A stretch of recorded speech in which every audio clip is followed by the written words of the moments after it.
So, Charlie, tell our viewers, what's your life like? Sounds crazy. What do I do for fun? Yeah.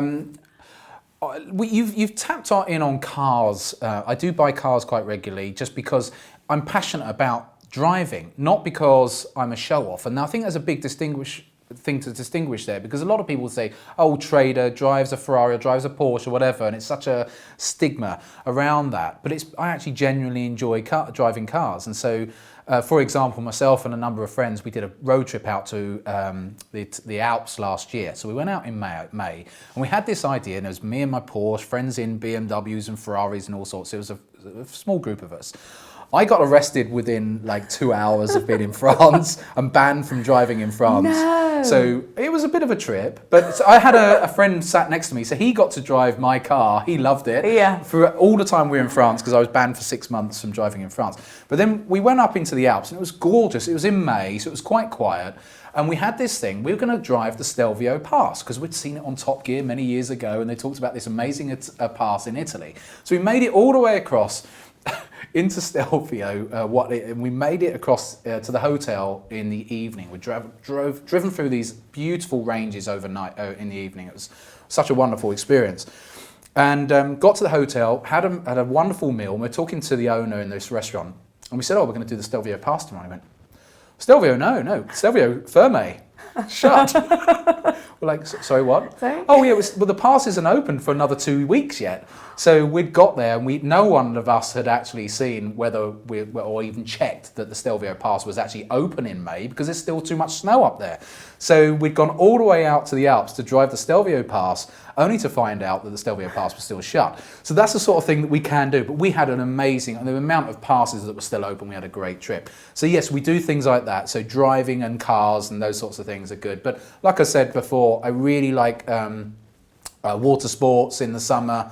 I'm a massive rugby fan, so really enjoy rugby, to all sorts of sporting types of things, I guess. Where do you go on holiday? What's a vacation spot for you? We just got back from the villa in Spain, so we've just been out there and it was really nice going in June actually, because it's not so busy. Yeah. And it's lovely weather at that time.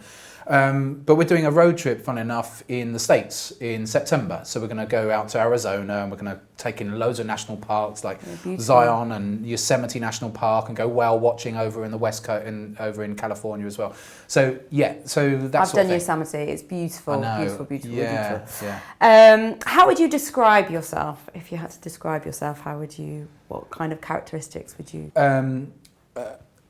A dogged determination, so very, very competitive, even to this day. I was hoping it might have calmed down by now, but still very competitive. I compete with friends who are 10 years younger than me at CrossFit, and think that I'll still have a chance of beating them, because if they're fit and I'm fit, they've got age on their side.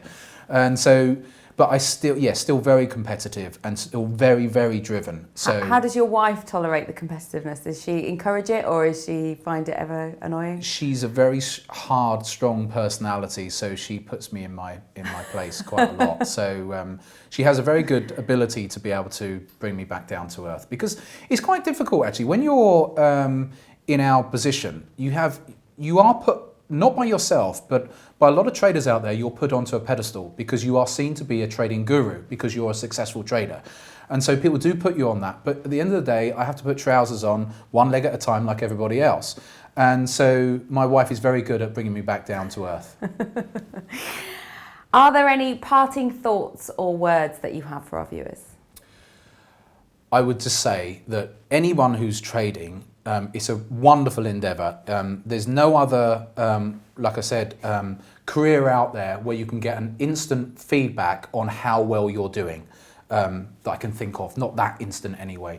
And that you have the ability in the space of 5 minutes to make more money than some people make in a whole month. And so it is quite an amazing career and a great challenge as well.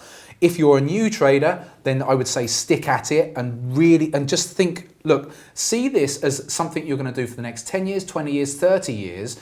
Don't get too involved in the moment of where you are right now and this month and next month. Manage your risk so that you're never putting yourself in a position where you're risking too much on a single trade. Once you've earned the right to be able to do a little bit more, have a bit more flexibility, do 10K into 100K or 100K into $1 million, Once you've earned the right to do that, i.e. you've got enough experience, then you're away. But if you're a newer trader, you will get there as long as you persevere. If you're an existing trader and you're already doing well, constant little tweaks, and that's how you continue to move along with the markets.